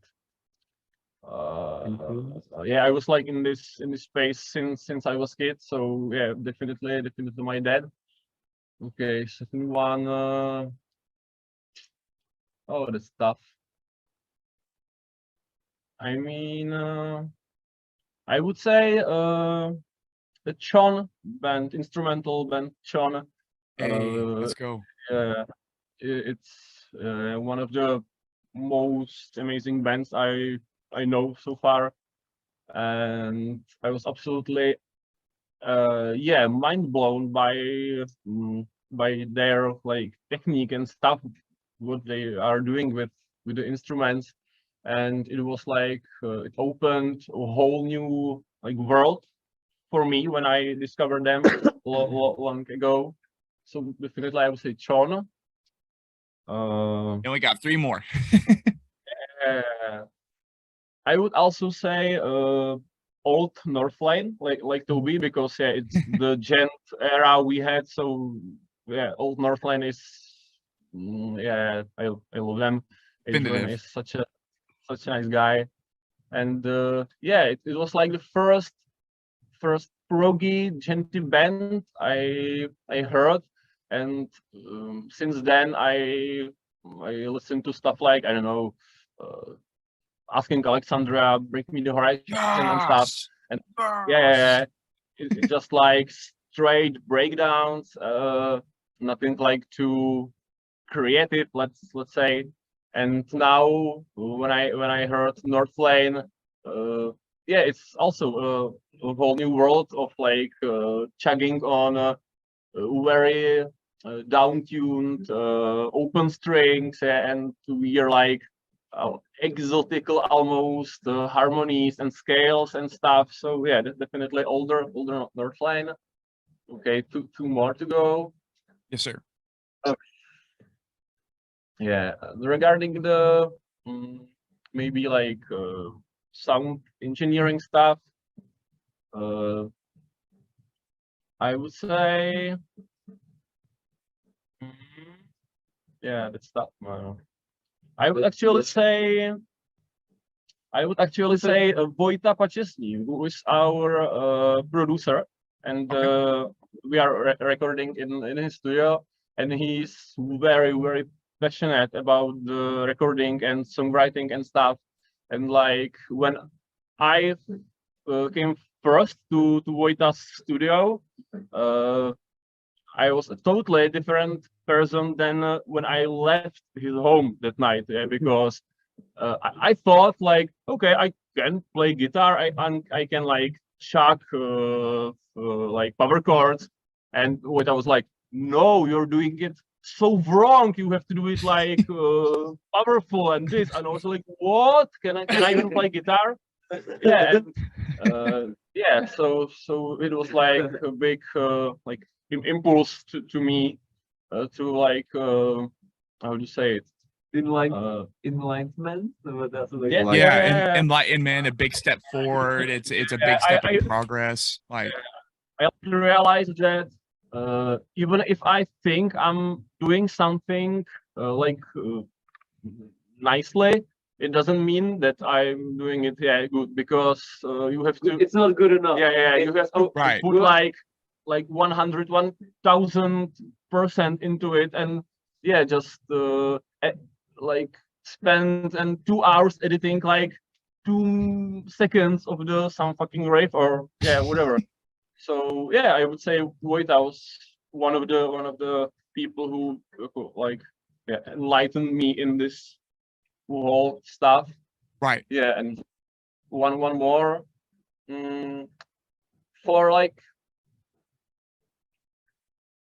for new NFNC, like I would say unreleased songs, it's Pale Dusk. Japanese band, if you know them. Yeah. And I really love their like ADHD stuff they're doing and approach. And I'm trying to use this kind of approach to like new FNC production. Yes, and I'm like I would say heavily inspired by them lately. Okay. So I would definitely Pale Dust. They are crazy. Like the guitarist plays insane shit on the guitars. Yeah. And meanwhile, he's doing like backflips and like Yeah. big spin kicks on the stage. Yeah, he's like ninja. Oh my god, it's crazy. So so Pale Dusk is to sum it up. Yeah.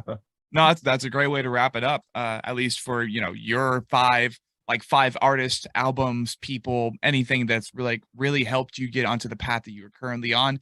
And as you entered No Face No Case, we learned about that legacy. We learned about all of you guys' stories, and what an honor to be finally hosting you guys on the Anatomy podcast after all this time. And as we wrap up officially the people part of the podcast, telling the story of the members, at least 3 of the members of No Face No Case, a Czechoslovakian beatdown band who mixes the image.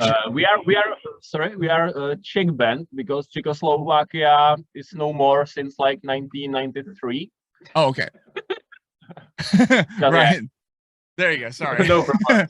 white guy over here in the US. Now, so, Right. There you go. Trying to be smart. Right, absolutely.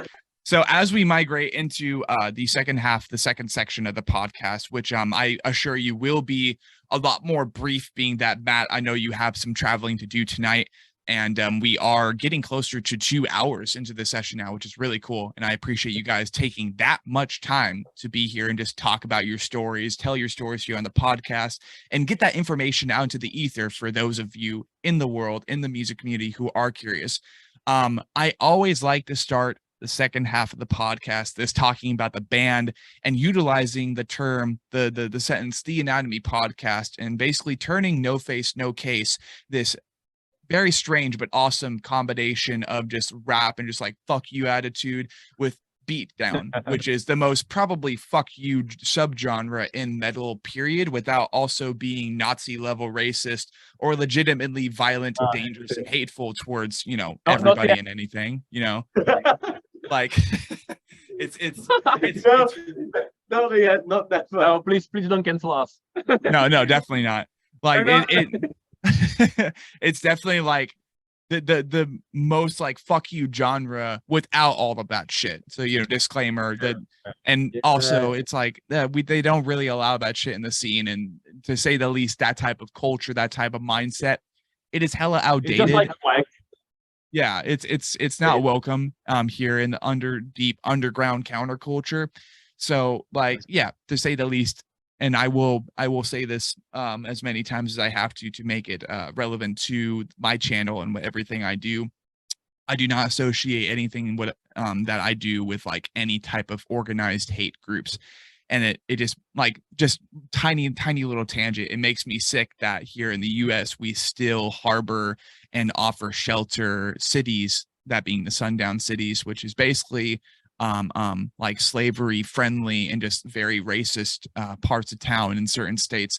If it was up to me, those wouldn't exist. That should be abolished. And it makes me sick that the most free country in the world still hosts those type of cities and circumstances from a very social standpoint, in a perspective of commune. You know what I mean? I didn't know that was a thing, actually.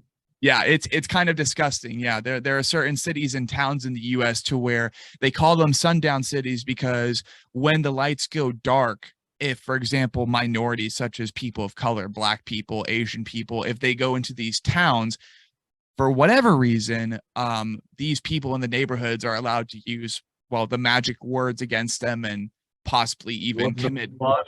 Yeah, it's fucked, man. it's fucked. And it makes me sick because I've worked with people before whose daughters were preparing to go into these well-known sundown cities. And of course, during the day, the very pasty KKK white folk that happen to live in these sundown cities, they're just like, you know, welcoming them with open arms. But in reality, when the sun goes down, it's like the 1960s again. And acts of violence happen in these cities all the time. It's disgusting. And it's like one of the reasons among hundreds of others that I'm so ashamed to continue to be American. We do have good opportunities here, but like when you really open the pages, and for example, you guys not even knowing about that, that's when you really realize that some of the European nations, like, you know, that it's a lot. I would much rather be over there than here in the US, but that's besides the point. To be fair, Eastern Europe is not great as well. Yeah. In this regard. It's a big issue It's here. not as much with black people, but with Romanese people. Oh, They don't. People here are very racist and very openly racist towards them. Yeah, and they're not ashamed of being racist. Yeah. Actually, that's Like I worked a previous job that I worked in a store, and every time a Romani family, even just a kid, showed up to the store, the boss would walk around the whole store, getting all the men to come and stand at the counter so that nothing gets robbed. And it's like, they never did anything. They never did anything to us. They never stole anything. But the boss needed every single man from the whole store to go and guard the till. And it was just openly prejudice. People are openly hateful. And you know, even in, I don't know, like in primary school, there was a teacher that had her class do a school play about why Romanese people don't work, and it's just like, why are they teaching that in school? Uh-oh. Yeah, that's awful. It's not, you know, you don't see it as much because no one really protests it, or if they do, there's not enough people that care that would fight against that. But yeah, it's just as bad here. Yeah, and the crazy thing is, you know, there have been movies made here in the United States, like The Hunchback of Notre Dame, where, well, let's just say the magic word that people use in a racist derogatory term towards Romanians, I'm not going to say because out of respect for you guys and, you know, you being closer to that legitimate hate, like people just use that word like it's nothing here, and people don't really recognize that as a derogatory term, the G word, you know what I mean? And like it's very, like, it was very disheartening when I first heard that no one really cares about the meaning behind that word. It's like, well, it's the same thing as a black person being called the N-word, or a Mexican person or anybody of Spanish or Latino culture being called the B word because of, you know, it has a similar meaning. Yeah, similar meaning. It's derogatory in the first place, and it's very sad to hear that people in Eastern Europe are still so, you know, unnecessarily prejudiced against Romanian people, because I know the reason that the term exists, but still, it's like, dude, you're in fucking 2020, 22, 21, doesn't matter. None of that's relevant anymore. Most like if anything, I think the only prejudice in which this still shouldn't be a thing, because it's not all Russians, but just everything going on with Russia right now. Like sometimes every now and then it's like, I really wish that, you know, this wasn't all happening right now. And I can only imagine in like Ukraine or other European countries, people are really just fearful or prejudiced against the like any Russian person. And like that's the unfortunate part of like war and major worldly conflicts, is that stuff like that starts developing in the culture, builds a retaliation even in a verbal sense towards the other culture because of bad shit that's happening. And I can only hope that all starts to calm down here really soon, because, you know, I think everybody is equally in fear of a worldly conflict from the Russians, and possibly even fucking China now, which sucks. But as we, you know, kind of breathe and, you know, take a step back from those more like holy shit moments and holy shit topics going on right now in the world. I always like to ask this question to the bands right off the bat for the Anatomy podcast session. Basically, the Anatomy podcast being a metaphor, an analogy of, you know, what if the band was a collective person or a collective being? Who does the heartbeat? Who keeps the blood pumping? Who keeps the bones sturdy? And that's basically why we do this. So utilizing that analogy, we also want to understand this being's name. That being, No Face, No Case. So, gentlemen, I was curious on how you guys ended up coming up with a name, and like, were there any other names prior for this specific just rap/beatdown project? Like, what was the creative process behind the name? I mean, I came up with the name, and I don't think there was a very deep reason for why I named the band No Face, No Case. I just got it from no, actually not. I got it from UK rap, from like grime music and drill music. They use this phrase a lot, as well as a bunch of like Czech grime groups. They all use this term. It's I just thought it was catchy, and there's not really like a hidden meaning behind it. It's just cool, and we like the ski masks or Balis. We like the aesthetic around it. Yeah. So a bunch of people said that we got it from Lashing Out, if you've heard of the band, because they used it in one of their songs, and we actually came up with the name before they used it in one of their songs, and now people think that we got it from them, but that's not the case. We actually came up with the name before that, but it doesn't matter. It's not a big deal. I don't think many people have noticed this thing. Right. And of course, kind of like diving into, and absolutely, this is not a question I'm asking from my own perspective, but just kind of like, I can only imagine that some people like have these questions for the name. Like when I think of No Face, No Case, you obviously have the imagery of like the ski mask and the kind of like fuck you, fuck off attitude. We do what we want. We have fun. We drink beer. We do stupid shit, but we're brothers. Like, has there, I guess, speaking on behalf of other people who might have the same question, is there any kind of like ACAB mindset behind the name, or like, you know, kind of maybe an anarchist mindset, or is it just kind of like a no face, no case motherfucker? Like we found it off of Lashing Out, you know, that type of thing. I guess in a way, yeah, because our guitarist actually is an anarchist. No, not me. Yeah, not you. this guitarist. But the other one, Raddek, is an actual anarchist, and I guess capitalist. and I guess the mindset behind No Face, No Case kind of correlates with the mindset. Yeah, it's pretty much just like fuck the system, just have fun. Like that's kind of what we're about. It's not super deep, so like you don't. It's not super political. It's not political, yeah, but Okay. but I guess in a way it like makes sense, yeah, to make that association. It's not something that we're particularly against. It's just we don't want to make it political. Yeah, exactly. Exactly. We just want to make music. We want to have fun. Exactly. We're not a political band. It's Yeah. And I mean, like again, more or less, that's just like kind of asking the question, because I'm sure other people have the same question, like, oh shit, are they trying to be like this new kind of just, oh, fuck the cops, and, you know, like fuck the system, you know, anti-government, you know, just kind of destabilize the system, chaos, well, you know, have fun, do what you want.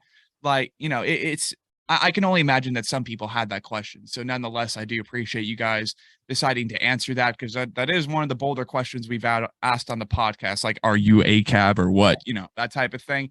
And I try not to be so incredibly bold and kind of like pressurous, you know, kind of poking and prodding at what you guys do, because at the end of the day, it does indeed seem like you know, you guys are just having fun and creating just absolutely stupid heavy music, and you also happen to wear ski masks. So There you go, Yes. people. For anybody who is wondering, that's more or less the context behind the name and how it ended up coming out. So obviously we have three of you here. I'm not sure, like out of 5, out of 6. So basically, out of what?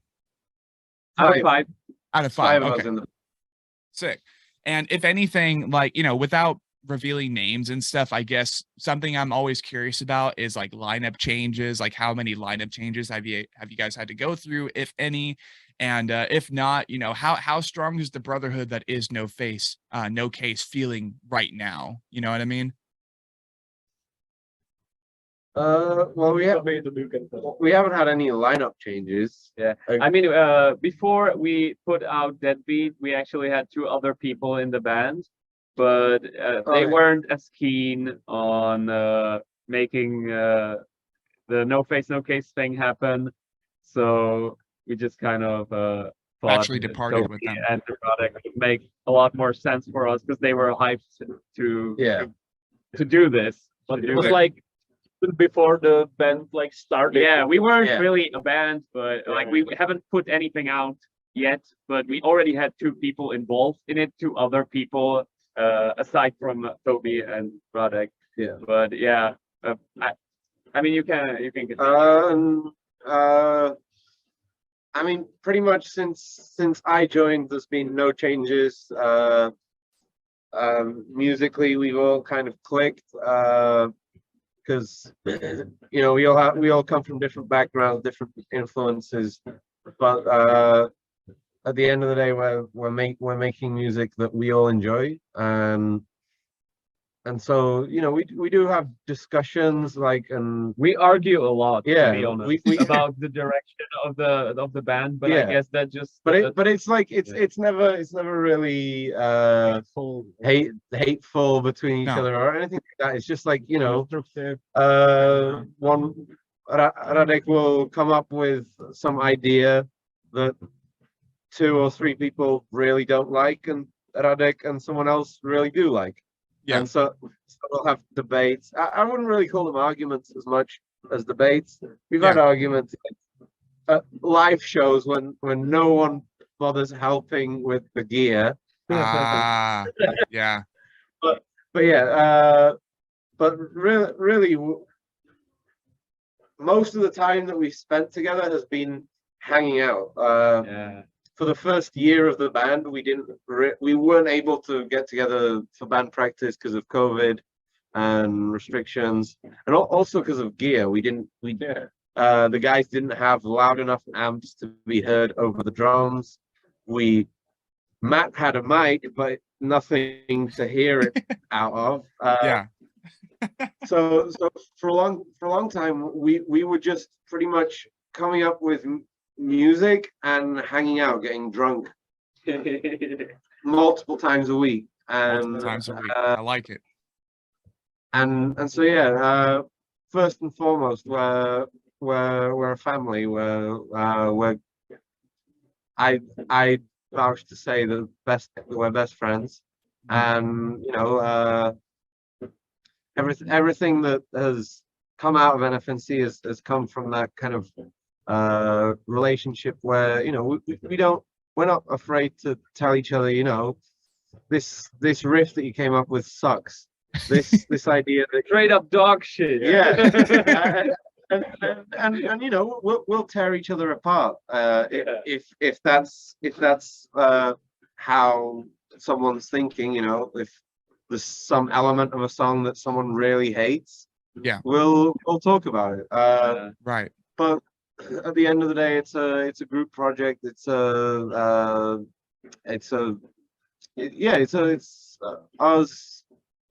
us just doing what we like, and the longer we play together, the more things that I'm always surprised by things that the guys do, and I think everyone in the band is really just great people, great friends, good people to be around. Right. And that's the essence of it. We come up with you know, we could have one creative director and the rest of us all fall under him and whatever he decides Yeah. that happens. But that's not how we've run things. That's you know, there's some things with the music videos. Matt has 90% of the input, and then you know the 10% we divide between the rest of us and saying, you know, this could you change this? This could be a bit different. Right. I look stupid in this shot. Could you choose a different one? Right. Stuff like that. But it's really a collaborative effort. Even though, for example, Raddek writes most of the riffs, Philip and Marek have you know, their roles are different, and you know, Philip works on the social media stuff. He yeah, he communicates with gigs and things like that. We also have Crowdforce Booking doing Right. most of our booking for us.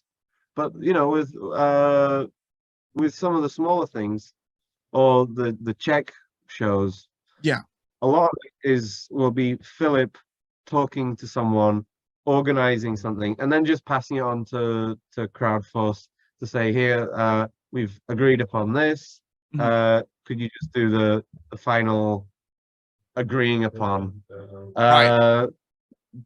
But yeah, everyone has their role and everyone has their say when it comes to anything creative, anything marketing wise, anything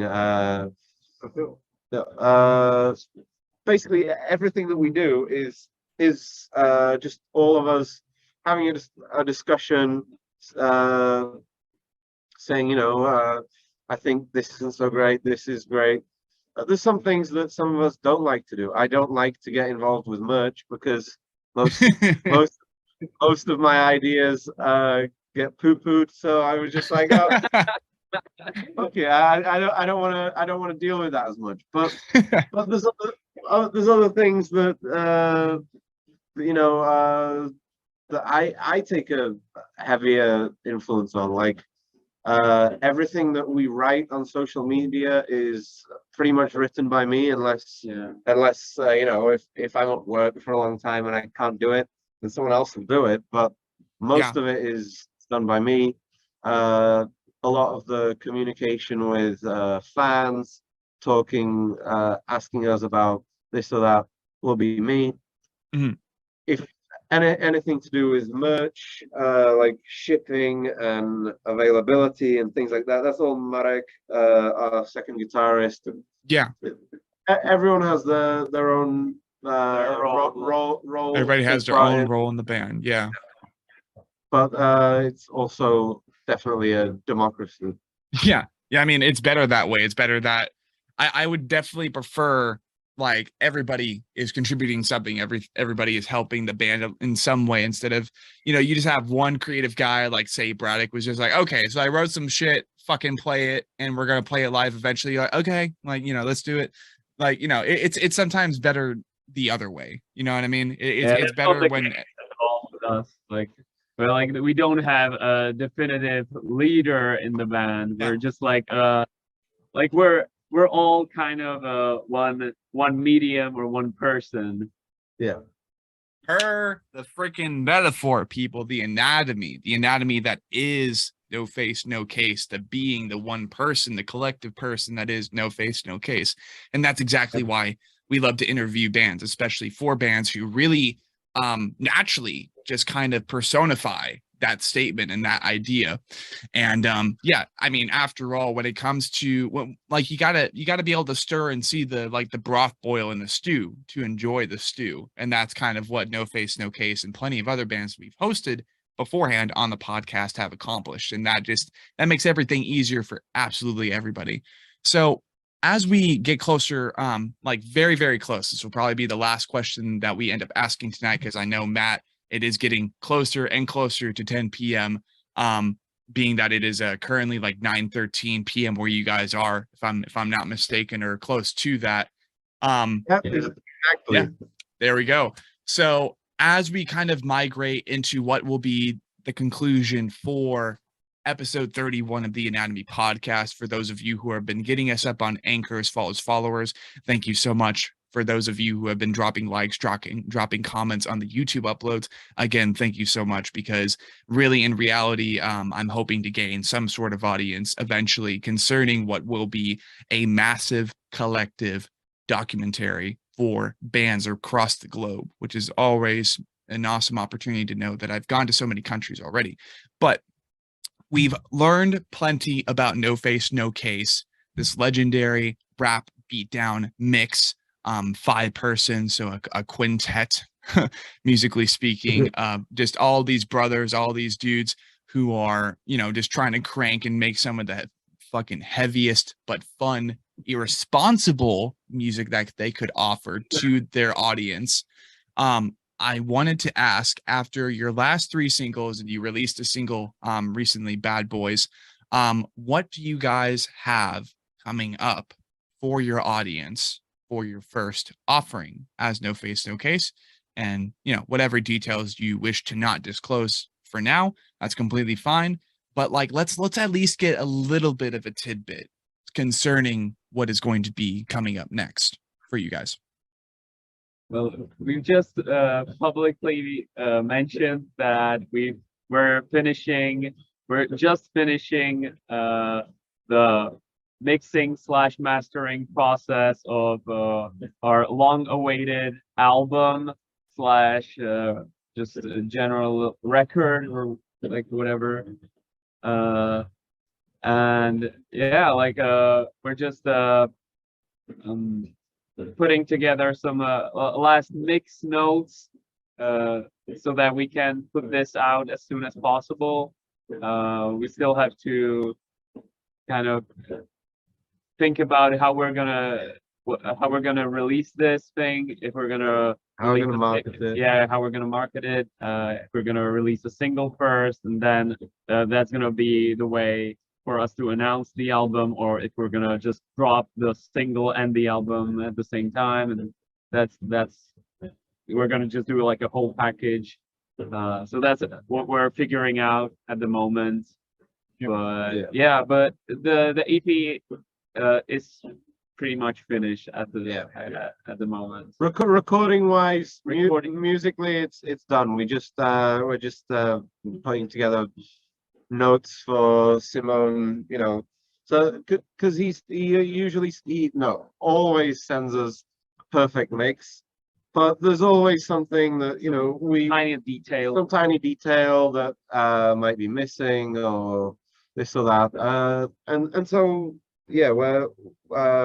we put together a list today, and that Simone's usually quick, so he'll get to the studio on Monday, and he'll probably send it to us Monday night or Tuesday. Right.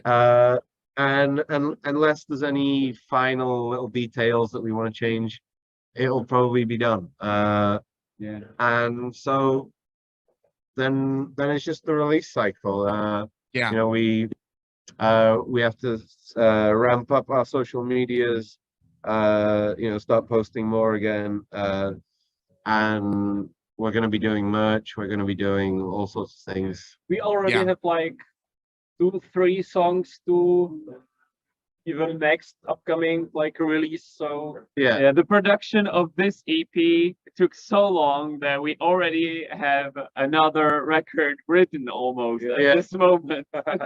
Sick. No, that's awesome, and I cannot wait for the world to hear it. I'm sure as hell excited after you guys' first 3 singles just exploding the internet, and just sending, for example, a hardcore Keem and plenty of other reacting YouTubers into a frenzy. They're just this shit's hard, and it is. It's really good music, and I cannot wait to hear and see the visual aesthetics for your first EP, your first offering. And by all means, if you guys, even if there isn't that much lyrical depth, I would love to host Matt or whoever happens to be the primary lyricist, and let's just go ahead and tell the stories behind how you guys ended up cooking up this first EP and everything else going forward, if you are interested. But totally sweet. And with that being said, people, it is currently 9:18 p.m. over where they are. It is 2:18 p.m. for me on the 18th of September. Today has been a legendary day, more than a year in the making of us just bouncing back and forth like, hey, when do you want to hop on my podcast? Like, I really want to talk with you guys. And, then it finally happening. It really just, it's an opportunity of fruition. It is a chance and a conversation that's coming to fruition. I couldn't be happier to get it out in the first place. And I really hope you guys have enjoyed spending time here on the Anatomy podcast, kind of telling your story, telling your audience about things that maybe they didn't know about you before. And hopefully alongside, I'm hoping that episode 31 of the Anatomy podcast will also help boost the EP, along with what will be eventually the Under the Skin session for your first EP and everything going forward. Because we over here on Sean Cross, we absolutely love No Face, No Case. Definitely one of my guilty pleasure bands, being that it is just absolutely ignorant, stupid heavy music and just created by a whole bunch of guys trying to have fun. Like, that's sometimes all you need with art and music. Is there anything else you guys wanted to mention before we go ahead and kill the session for tonight? Stay ignorant. No face, no case. Someone Baby. give me advice on how to fix a Sennheiser G4. Because Absolutely. I spent about an hour reading the entire manual and it still doesn't fucking work. Well, here's to hoping that you're still not having issues by the time this Anatomy podcast episode's uploads, because that's going to be fucked if that's the case. You're just like, hey, I'm still looking for help. Like, woohoo, I think this is the case. Yeah. Somebody's gonna be up in the comments just asking for help. Seriously. But yeah, this has been episode 31 of the Anatomy podcast, hosting Matt, Toby, and Raddek from No Face, No Case. A pretty fucking awesome band, if you ask me. Thank you guys for taking the time to be on the podcast, and be sure to everyone have a great